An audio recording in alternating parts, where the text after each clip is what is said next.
Hi there and welcome to 130th live tech Q&A session where you can ask me some tech related questions, and this Q&A is powered by Lenovo Vibe. And to post your questions you have to post it via Twitter, and you have to post it via posting the hashtag that is known as askgeekyranjit. And if you don't follow me on Twitter, follow me using the sound a little bit weird. I have a sore throat, so just bear with me. 1 second, guys. Let's start taking the questions now. And the first question that we got was from Technical Guruji. That's Gaurav. He's asking, do you think that in the price range of 10 to 15,000 bracket, is it becoming overly crowded with many good smartphone options? Gaurav, yes, we are seeing a lot of options now in this sort of, I would say, entry level mid-range to mid-range. That is the 10 to 15,000. Let me actually check the audio, guys. 1 second to make sure everything is working. Yes, it's working. Yes, we have a lot of handsets. As I was talking, we have the Redmi Note 3. I feel that's a very good handset. Even the 2GB RAM model at 10,000 is a very good phone. Then we have the LE1S. Now Lenovo just launched this ZUK Z1, and that is also a very good phone. So I think so it's a great option for consumers. They are getting a lot of choices. Again, I feel all these handsets excel in different areas. So again, I feel it's a great option for end consumers. You don't have to spend big bucks now to get decent performing smartphones. Let's move to the next question. Then again, my throat, wow. This is from Udipan Sarkar. He is asking, do you recommend to use SD cards having reach speeds over 48 megabits per second? Is there better? Is that better for apps and media? I would say if your phone supports high-speed recording and mostly you record at 1080p or even 4K, then you can go with high-speed cards. For example, I am using one on my S7 Edge. I use a UHS 1 card, and with this one I can even do 4K video recording and it works. So yes, yes, things will load a little bit faster with a faster card, but again, your phone also needs to support those faster card speeds. Generally, I would say upper mid-range phones and flagship phones do support higher speed cards. Let's move. This is by Rahul Iyer. He is asking, what do you think about Samsung's decision to skip basic sensors and haptic feedback even in 2016? Rahul, that is nothing strange. That's what Samsung has been doing in their mid-range devices. Let's not even talk about mid-range devices. Let's talk about the Galaxy A7 2016. If I recall, that was priced around 31,000. And that device still does not have a LED notification light. Yes, if we come to mid-range devices like in the 15,000 range, J5, J7, J3, etc. Yes, you won't find haptic feedback. You won't even find auto brightness sensor and stuff. So that's what Samsung is doing to differentiate their product lineup from other devices. So nothing, I'm not surprised regarding that. Another question from Technical Guruji, and then I'll refresh because these are some of the older questions posted about an hour ago. He's asking your frank opinion on Snapdragon 801 versus 650. 801 is kind of old and 650 is far better, but many viewers want to listen from you. I feel, yes, so I am getting what you're talking. We have this Snapdragon 650 on the Redmi Note 3, which is actually a pretty good phone if you watch my review. And now we got this ZUK Z1, which has the Snapdragon 801. We actually saw the Snapdragon 801 with the OnePlus One, which is quite old. And I have to actually test them side by side. How will be the performance, especially in gaming? I'm not very sure how will be the performance. In terms of heating, I would say the Snapdragon 650 SoC would be better, because if we recall, even with the OnePlus One, when we really pushed it with gaming, it used to heat up. I didn't do a lot of gaming with this ZUK Z1. I've been using this as my primary phone for the last 1.5 days. Used it a lot for taking calls, was on 4G and stuff. I didn't do gaming, but used it as a regular phone. And in those aspects, I did not exhibit any heating issues, but I have to definitely test how will it perform with heavy games. So that I will have to test, and I'll do that in the next couple of days. And let me actually, guys, refresh the questions. 1 second, just give me a second. Again, man, Twitter, please work. Yeah. Wow. I have Twitter. Sometimes this makes me crazy, man. Okay, yeah, got some. Why is it showing me like, anyways? Okay, here I got the questions. Yeah. Okay, let's. This is by Ahmed Tan. He's asking which is better, J7 2016 or the A5 2016. My priorities are gaming. Ahmed, if your priorities are gaming, I would say move to the J7 2016 edition. This is the J7 2016 edition. Because I feel in gaming particularly this might do better because this one has a new GPU. Again, just stay tuned to my channel because if I remember, even the A7 2016 which I reviewed, you can check my channel. In gaming, it simply did not do that great, I would say, because it is having a 1080p screen and that GPU was not that powerful to push out 1080p. But with this J7 2016, it's just a 720p screen. So with gaming, the GPU has, I think so it should work a lot better. But again, I'll be posting the gaming review also with this J7 2016 edition, so just stay tuned. But I feel for gaming, this J7 2016 edition might be a better pick than the A5 2016 edition. Let's move. 1 second, guys.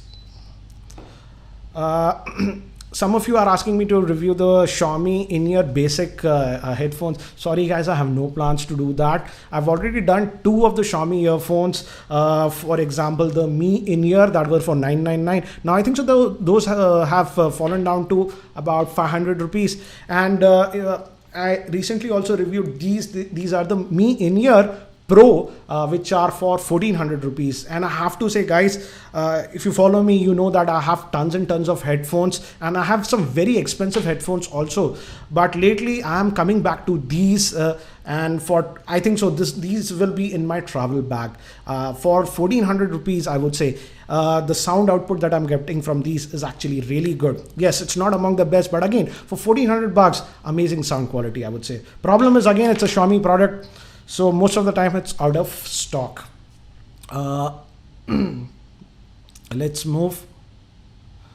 This is Anish. He's asking a question about Zuki. Let's take that. He says, would you say Lenovo ZUK has the best budget range camera?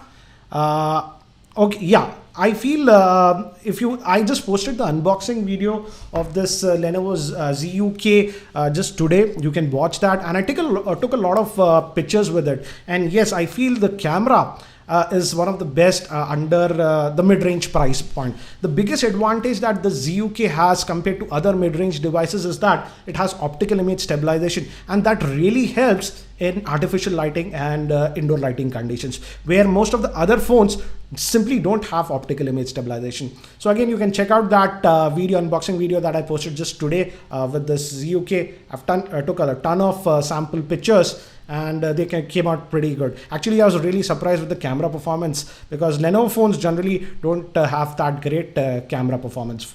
So yes, I feel the camera performance is actually pretty good considering the price point. Let's move to the next one. This is by Bhargav. He is asking about Lico LE Max 2. I haven't actually tested it. So again, guys, I generally don't want to comment about products that I haven't tested it. If Lico launches the LE2 in India, I'll definitely try to test it. But they just launched the LE Eco, which is nothing but the LE1S with a lower clock processor. That's it. So I'm hoping if they launch the LE2, I'll try to review it. This is by Naveen, the tech geek. This time Samsung disappointed us with the J7 2016. We expected 3 gigs of RAM with full HD display. What's your opinion? That's what Samsung does. Don't expect great, specs to price to performance ratio if you're talking about specs with Samsung. That's what they do. They will protect their margins.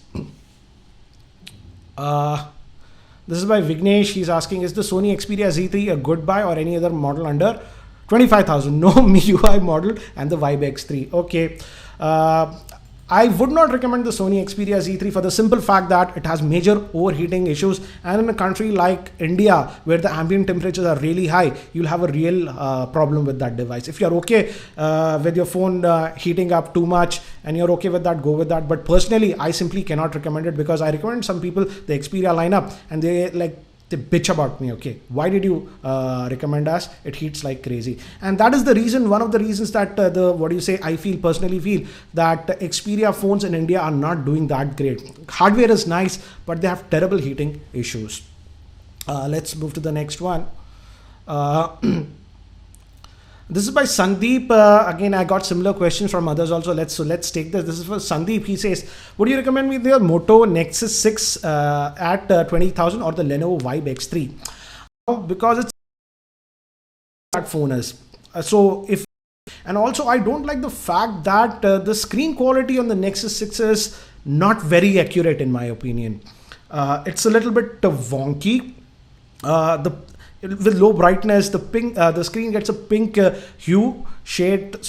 And right now it's sort of outdated also. So my pick would be the Vibe X3. It has better sound. But yeah, if you like stock Android and the latest Android updates, the quickest, then yeah, the Nexus 6 at 20,000 is a decent phone. But again, beware of the size, because I know two of my friends who actually did purchase the Nexus 6, but within 2 months they sold it off because it was just too damn big.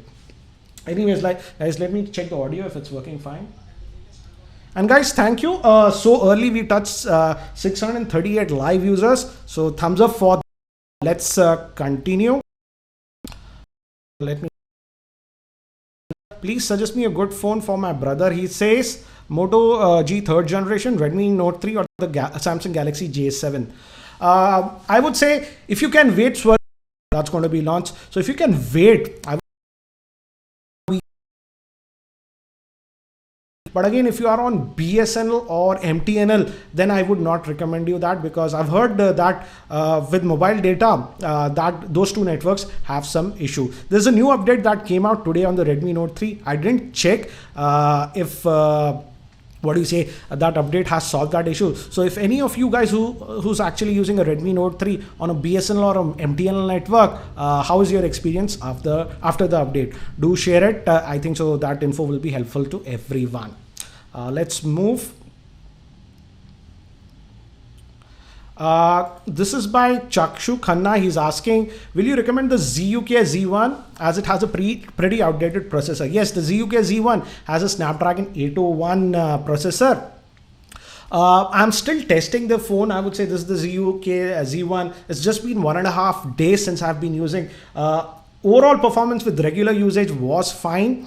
One strange place that I noticed minor lag was in Twitter app. Apart from that, it's been working fine. I don't know, when the Twitter app, when I move between one pane to another, there is a slight delay in animation, but apart from that, it's been working fine. I didn't do any gaming with this one, so I have to test that. So again, stay tuned to my channel. I just started testing it. It's just been 1.5 days. I just don't like to comment about products by testing it within a day or so. Don't like to give out those hands-on kinds of review. So just stay tuned. I would say other aspects of the ZUK are actually good. The camera is actually good. We have ample storage and you also have that fingerprint scanner.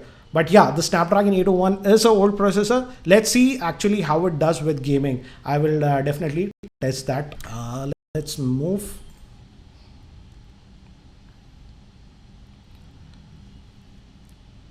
This is by Vibe Jargon. Interesting name. One second. He says, I bought a WD Passport hard drive and I got transfer speeds of 40 megabyte per second via USB 3 slot. Is the speed normal? Should I get more? Vibe Jargon, I have to ask you, hard drives comes in different speeds. What is the speed of the hard drive that 5200 RPM or a 7200 RPM hard drive? Because if it's a 5200 RPM hard drive, the speeds won't be that great. But if it's a 7200 RPM hard drive, then you should actually get a lot more speeds. Because I have a desktop USB 3 hard drive and I think a megabyte per.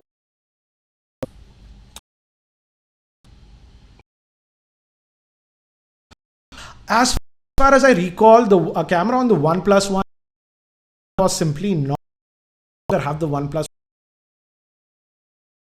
We have a fingerprint scanner, and I frankly feel the camera might be better on the Redmi Note 3 compared to the OnePlus One. Let's move.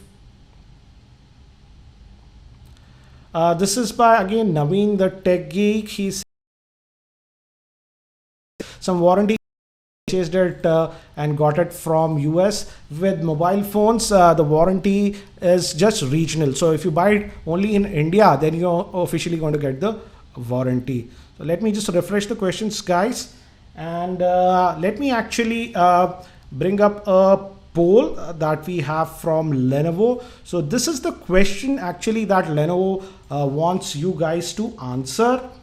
So I'll just add this. I'll actually try to add this question live on Twitter, and you guys can answer. So basically they want to know what is the ideal screen size on a smartphone. So I'm just trying to add that question on. You can check that.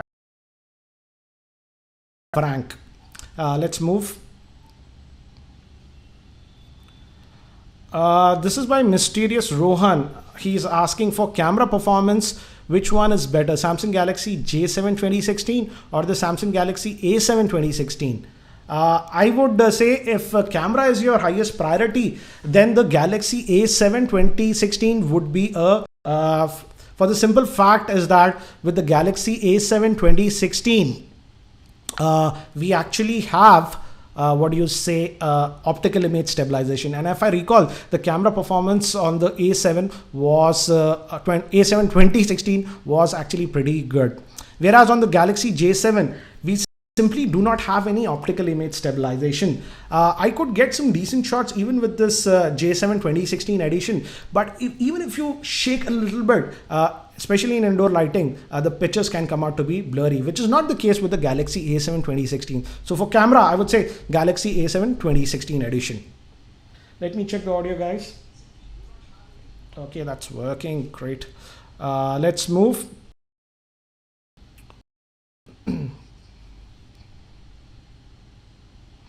Some of you are asking about Lico LE2 Pro, when will it come to India? I have no idea. Everybody was expecting that they would launch those devices, but they simply did not launch those devices. So don't know. I think best phone under rupees 9,000 with long battery backup, no hang issue. My usage minimum to 9 to 10 hours. If you want the best battery backup, P1M. That had very good battery life. The selling point of that phone was the battery life. But again, that phone, again, it's not a very powerful phone there. So there might be some UI lag here and there. I've already posted its review about 3 months ago. So you can check that out. In fact, one of my sister-in-law, who's actually a doctor, is using the, she charges between once in 2.5 days. So the battery life is actually really good on that. But yeah, minor lag you can expect. And again, not for gamers. So let's move. This is by Abhi. He's asking, would you suggest about Sony Xperia M4, he says, for a moderate user? Is it a good buy under 20,000? Heard often that it heats up. Yes, Abhi, Xperia M4 Aqua heats up actually very much. Again, I have already posted its review about 6-7 months ago. If you check that review, the biggest problem that I had with that device was the heating issues. So I would not recommend that at 20,000. And now I feel it's sort of outdated also at that 20,000 price point. Okay, this affects replacement for the Samsung Galaxy S6. Need SD card compatibility. S7 and S7 Edge have hanging issues. I don't think so. It has hanging issues. This is the S7 Edge that I am using, and I did also test the S7, and it's been working fine. I would say perfectly fine. And yes, and I'm not even 4K video directly on the SD card. I would say if you have the budget, I feel S7 Edge is one of the best smartphones as of pretty pricey. Let's move for. Okay, this is by Srikesh. He's asking, he says he's confused between these phones. J7 2016 or J5 2016 or Moto G4. So just wait. That should be the Moto G4. So just wait, I would say. Let's see what Motorola does with that. The Lenovo's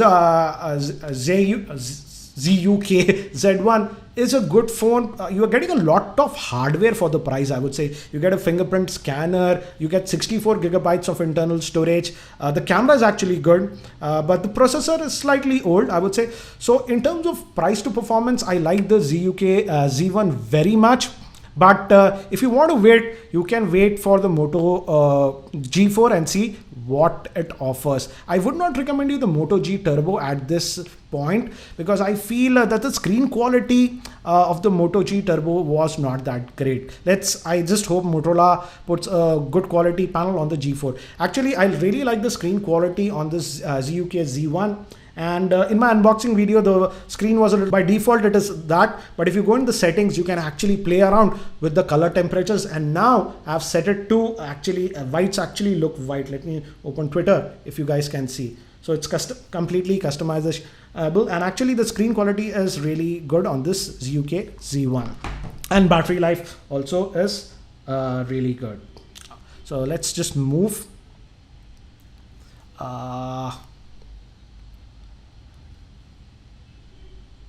Okay, this is by Drip. He's asking a question again regarding the screen quality. He says, how's the display quality between the Redmi Note 3 and the ZUK Z1? The ZUK Z1 has a better panel. It's a 100% NTSC gamut panel. I won't, even the screen on this Redmi Note 3 is good. But again, if you place side by side both of them, yeah, the ZUK Z1 has a better screen. This is by Nitesh. He's asking about, what about Nextbit Robin? Looks good. What do you think? Let's see when they launch in India, and most importantly, at what price. So if they launch and if it's a good price, I'll try to review. But if it's overpriced and if they delay it too much, then I won't be interested. So let me actually, guys, just refresh these questions. It's it's always a little bit, net is a little bit slow today. Okay, got it refreshed. Some of you are asking strange question about Nexus 6 Play or the OnePlus 3. How can I comment about the OnePlus 3? It's not even launched. Anyways, let's move. What is this? Mr. Khanna, he says HTC 10 versus the iPhone 6s versus the G5 versus the Galaxy S7 Edge. Camera is the first priority. Again, I simply can't answer this question because I haven't, G5. I think so. You should ask this question to Ash because he has recently got the HTC 10 and even the LG G5. I'll try to review the LG G5 when it officially launches in India. And so simply, as of now, I can't comment. Okay, let's take this question. This is again, this is by Ashutosh. He's asking, does the ZUK1 support 4G in India and will it get Cyanogen 13 Marshmallow?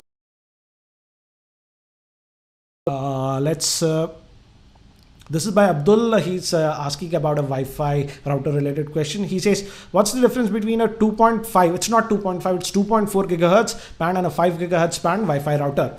Okay, 2.4 gigahertz band is the normal Wi-Fi router that you get. Almost any Wi-Fi router that you get normal is a 2.4 gigahertz Wi-Fi. It's really, really congested. If you live in a building or something like that, there are so many routers. So routers will fight for the available spectrum. So there is a lot of congestion right now with the 2.4 gigahertz band. And also in terms of speeds, the 2.4 gigahertz bands cannot offer very high speeds. There the 5 gigahertz band comes. But again, for 5 gigahertz band to work, your router needs to support that, as well as your device also needs to support the 5 gigahertz band. For example, I like to use 5 gigahertz band for everything. For example, I'm streaming this live cast from my MacBook Air over Wi-Fi, but I'm using 5 gigahertz so that I get enough bandwidth without any lag. So again, 5 gigahertz is the ideal, but again, your device routers are a little bit on the expensive side. Okay, let's move. This is by Sagar. He's asking Audio Technica CLR 100. These are earphones versus Soundmagic ES18 versus CX 180 Street 2. I didn't test the Street 2, but I have the regular Street 1 CX 180. Which is the best? I would say the best among them is again the Audio Technica CLR 100 by a huge margin. Second vote I would give to the Sennheiser CX 180, and the last would be the Soundmagic ES18. Soundmagic ES18 was sort of rubbish, muddy sound. If you know what is clarity, there's nothing about that. Yes, it's just stupid extra bass. If you have that kind of budget, I would say Sagar, I would suggest, if you have about 1400 rupees or something, just go with this Redmi, Mi In-Ear Pro earphones, the Pro one, not the regular one. They are for 1400 rupees, and I feel this is the best that you can get currently for this price. Ask Ram is asking about, I don't have an answer to this because I haven't used any budget oriented microphone. He says, could you suggest me the budget mic to record videos? I haven't, you can check a lapel mic. If you can get, some of the lapel mics are pretty inexpensive. The cheapest microphone that I use is the Samsung portable microphone, and I think so that's for 4,500. Just check out my YouTube channel. I had already reviewed that. Let me actually refresh, guys, the questions quickly.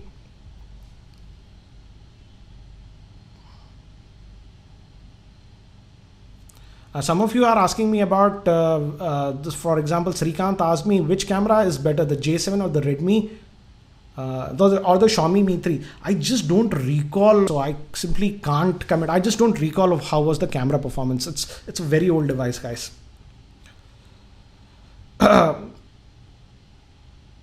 Okay, this is by Majid Ahmed. Why don't you reply to my questions every time? Ask a question properly, you'll get it. If you ask like this, what can I answer? Okay, let's move. This is by Abhishek. He's asking, what is the ideal time for a first time charge? 8 hours for the first time is a myth. These days you don't have to do that. I would say charge your phone 100% and start using it. But I would not suggest that you drain it completely. I generally suggest that if you can charge your phone, if it falls before it falls below 20 battery, I would say.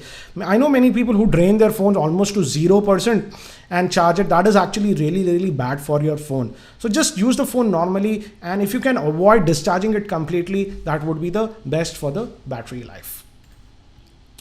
Let's move. This is by Prabhu. He's asking an interesting question. He says, Apple iPhone 6s screen has a 720p or a 1080p screen. If 720p, yeah, it's close to 720p. It's not 1080p. The iPhone 6s Plus has a 1080p screen. About it. He's asking me, can I review the iPhone S6 Edge, which has speakers? If you mean audio,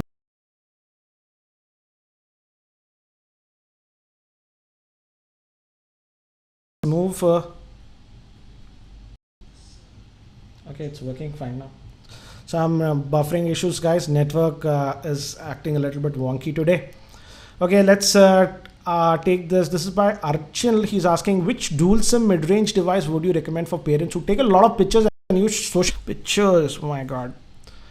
I like this. If you don't want to spend too much, as I've mentioned, I like the camera performance on this ZUK Z1. It's available for 13,500. It's a dual SIM device. Battery life is actually good. Let me actually tell you the battery stats. I've been using it from yesterday onwards. Let's look at the battery stats, and let me open it up. Yesterday at 1 o'clock, I took it off from charger.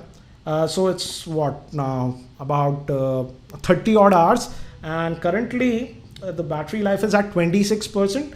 Oops. And the screen on time is 4 hours 27 minutes. I got a lot of calls today for some reason, I don't know, and I made a voice calls of 1 hour 37 minutes. So I feel even the battery life is actually good on the Zook one. And if you don't want to spend a lot, the camera is good thanks to optical image stabilization. We just don't get optical image stabilization in this price range. Let's move. Uh, this is by Pranay. He's asking, is the Samsung J5 2016 really better than the 2015 model? I wouldn't say it's a huge upgrade. Yes, the design has been changed a little bit, but again, it's similar. I have to actually test. I didn't do the gaming and stuff with that, so I really need to test it out. But if you already have that, I don't see it as a huge upgrade, in my frank opinion. Uh,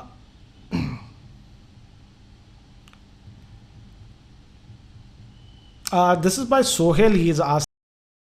I've mentioned this earlier also. I frankly feel that the Mi 5 in black looks a lot better, but it's sort of the fingerprint actually look a lot on the black one. But just in terms of looks, I would say the black one looks a lot sleeker. I have no idea when the black color variant will be available in India, because Xiaomi, when I was in Delhi at the launch, they said that both the white and the black would be launching in India, but we till now we haven't seen the black color. So yes, eventually it might come, but I don't know when. So let me just quickly refresh, guys, and we'll be ending it because it's over 30 minutes. So Aditya is asking me, should he buy the iPhone 5s now, as its price is around 21,000? I don't feel that you should buy the iPhone 5s as of now, because it's at its end of its life. I would say it's in US they have stopped manufacturing it also, so the stocks that you are getting is the redundant stocks and it's end of its life. And to be frank, I'm not very sure how will it work with the next iOS update. Okay, last question. This is from our Jay Thomas. He's asking, is the Nexus 6P a good buy for 40,000? Yes, I feel the Nexus 6P is still a very good phone. As you can see, this is the Nexus 6P, the one that I purchased, and still I feel it's a very good phone after the latest Android updates. Again, I have already posted my full review of the Nexus 6P, so you can check out that for more info. So again, guys, that's it for now for this live Q&A. And again, guys, just remember that we do this live Q&A session every Tuesdays at 7 p.m. But I won't be able to do it the next week because I'll be traveling to Delhi for the Motorola event next Tuesday. So again, just stay tuned to my Twitter channel. So again, guys, thanks for watching.